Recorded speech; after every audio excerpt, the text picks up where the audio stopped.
സമഗ്ര ശിക്ഷ കേരള കായംകുളം BRCയും കൊച്ചിൻ ശാസ്ത്ര സാങ്കേതിക സർവകലാശാലയും സംയുക്തമായി നടപ്പിലാക്കിയ സ്ട്രീം തനത് പ്രോജക്റ്റ് ബ്ലോക്ക് തല പ്രസന്റേഷൻ രാമപുരം സ്ട്രീം ഹബ്ബിൽ വെച്ച് സംഘടിപ്പിച്ചു.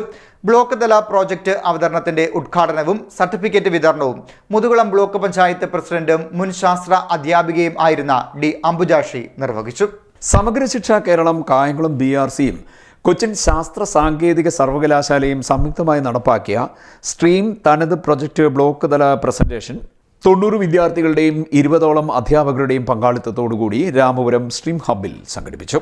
നമ്മുടെ പാഠം പഠിപ്പിച്ച് മുന്നോട്ട് പോകുന്നതിനോടൊപ്പം ഇങ്ങനെയുള്ള പ്രവർത്തനങ്ങളൊന്നും ചെയ്യാൻ സാധിക്കുന്നില്ല. അപ്പോൾ നമ്മൾ BRCയുടെ നേതൃത്വത്തിൽ നടത്തിയ നല്ലൊരു പരിശ്രമമായിട്ട് തന്നെ ഞാൻ വിചാരിക്കുന്നു. കുറച്ച് ബുദ്ധിമുട്ടുകളൊക്കെ നമുക്ക് എല്ലാ കാര്യങ്ങളും ഏറ്റെടുത്ത് നടത്തുമ്പോൾ ബുദ്ധിമുട്ടുകളൊക്കെ ഉണ്ടാവും. എന്നാലും നമ്മുടെ അധ്യാപകർ നല്ല രീതിയിൽ അത് ഏറ്റെടുത്തു. എല്ലാ അധ്യാപകരെയും കായംകുളം BRCയുടെ പേരിൽ സ്വാഗതം ചെയ്തുകൊള്ളുന്നു. അതോടൊപ്പം തന്നെ ഈ പ്രോജക്റ്റിനോടൊപ്പം നിന്ന കുട്ടികൾ, നിങ്ങളാണ് ഇത് വിജയിപ്പിച്ചത്. നിങ്ങളാണ് എന്താണ് നിങ്ങൾ ചെയ്തതെന്ന് ഇവിടെ പ്രസന്റ് ചെയ്യാൻ പോവുകയാണ്. നല്ല കോൺഫിഡൻ്റ് ആയിട്ട് പ്രസന്റ് ചെയ്യുക. 7 മിനിറ്റാണ് പ്രസന്റ് ചെയ്യാനുള്ള സമയം. അതോടൊപ്പം തന്നെ നമുക്ക് മുകളിലോട്ടൊക്കെ പോകാനുള്ള ഒരു അവസരമാണ്. ഗവേഷണം ഒക്കെ താല്പര്യമുള്ള കുഞ്ഞുങ്ങൾക്ക് എങ്ങനെ ഗവേഷണം ചെയ്യാമെന്നുള്ളൊരു ചവിട്ടുപടിയാണ്. അന്വേഷണാത്മക പഠനത്തിന്റെ വിവിധ ഘട്ടങ്ങളിലൂടെ കടന്നുപോയ വിദ്യാർത്ഥികൾ പ്രൊജക്ടിന്റെ ഓരോ ഘട്ടങ്ങളിലൂടെയും അവർ നേടിയെടുത്ത അറിവിന്റെ പുനരാവിഷ്കാരമാണ് നടത്തിയത്. ഓണാട്ടുകരയുടെ തനത് കാർഷിക വിളകൾ നേരിടുന്ന വെല്ലുവിളികൾ പരിഹാരമാർഗങ്ങൾ എന്ന പ്രൊജക്റ്റിൽ 6 സ്കൂളുകളിൽ നിന്നായി 33 വിദ്യാർത്ഥികളാണ് പങ്കെടുത്തത്. ഇതോടൊപ്പം വൈദ്യുതോർജ്ജം ഉപഭോഗം പ്രായോഗിക സംരക്ഷണ മാർഗങ്ങൾ എന്ന പ്രൊജക്ടിന്റെ ഭാഗമായി 5 സ്കൂളുകളിൽ നിന്നായി 30 വിദ്യാർത്ഥികളും വിദ്യാർത്ഥികളുടെ അനാരോഗ്യകരമായ ഭക്ഷണശീലങ്ങൾ എന്ന പ്രൊജക്റ്റിൽ 30 വിദ്യാർത്ഥികളും പങ്കെടുത്തു. എനർജി എഫിഷ്യന്റ് അപ്ലയൻസസ് ഉപയോഗിക്കുന്ന വീടുകളുടെ എണ്ണം കൂടുതലായി പരിസ്ഥിതി ആഘാതത്തെക്കുറിച്ച് അവബോധമുള്ള വീടുകളുടെ എണ്ണം കുറവായി കണ്ടെത്തി. പിന്നീട് ഇലക്ട്രോണിക് വെഹിക്കിളുകളുടെ എണ്ണം എടുത്തപ്പോൾ 50 വീടുകളിലും വളരെ കുറവായാണ് എണ്ണം രേഖപ്പെടുത്താനായത്. 5 കുട്ടികളും ചേർന്ന് ചോദ്യാവലികൾ തയ്യാറാക്കി ഒരു കുട്ടി 10 വീടെന്ന കണക്കിന് 50 വീടുകളിൽ സർവേ നടത്തി. അതിൽ നിന്ന് ഞങ്ങൾക്ക് മനസ്സിലാക്കാൻ കഴിഞ്ഞത് 20 വീടുകളിൽ കൂടുതലും വൈദ്യുത ലോകം കൂടുതലാണെന്നും അവർക്ക് വൈദ്യുതി കൂടുതലായി ഉപയോഗിക്കുന്ന പാരിസ്ഥിതിക ആഘാതത്തെ പറ്റി അറിവില്ലെന്നും ഞങ്ങൾക്ക് മനസ്സിലാക്കാൻ സാധിച്ചു. ഈ സർവേയിലൂടെ വൈദ്യുതി ഉപയോഗത്തിനെ പറ്റിയും മറ്റും ഞങ്ങൾക്ക് ഓരോ വീട്ടിലും ചെന്ന് അവബോധം നടത്താൻ സാധിച്ചു.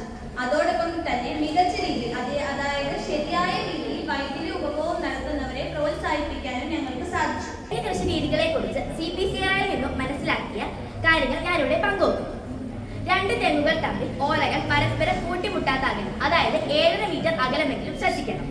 തെങ്ങ് നട്ടാൽ ശാസ്ത്രീയമായും കൃത്യതയോടെയും വളവും വെള്ളവും നൽകി പരിചരിച്ചാൽ നല്ല വിളവ് ലഭിക്കും. തെങ്ങ് നട്ടാൽ ജലസേചനം ഉറപ്പുവരുത്തണം. സമയാസമയങ്ങളിൽ കീടനിയന്ത്രണം നടപ്പിലാക്കണം. നല്ല വിളവ് ലഭിക്കാൻ ജൈവവളത്തോടൊപ്പം വർഷത്തിലൊരിക്കൽ രാസവളവും ഉപയോഗിക്കാം. കൂടാതെ ഈ പ്രോജക്റ്റിന്റെ ഭാഗമായി ഞങ്ങൾ ഏതാനും കർഷകരുടെ വീടുകൾ സന്ദർശിച്ച് പ്രത്യേകം തയ്യാറാക്കിയ ചോദ്യാവലിയുടെ സഹായത്തോടെ സർവേ നടത്തി. ഇതിലൂടെ നാട്ടിലെ പ്രധാന കൃഷികളും കർഷകർ നേരിടുന്ന പ്രശ്നങ്ങളും ഞങ്ങൾക്ക് മനസ്സിലാക്കാൻ കഴിയും. ബ്ലോക്ക് തല പ്രൊജക്ട് അവതരണത്തിന്റെ ഉദ്ഘാടനവും സർട്ടിഫിക്കറ്റ് വിതരണവും മുതുകുളം ബ്ലോക്ക് പഞ്ചായത്ത് പ്രസിഡന്റും മുൻ ശാസ്ത്ര അധ്യാപികയുമായ ഡി അംബുജാക്ഷി നിർവഹിച്ചു. കാലാവസ്ഥാ വ്യതിയാനം അല്ലേ, ഈ കാലാവസ്ഥാ വ്യതിയാനത്തിലേക്കൊക്കെ വരുത്തിയത് നമ്മൾ തന്നെയാണ്, അല്ലെന്ന് പറയാൻ പറ്റുമോ?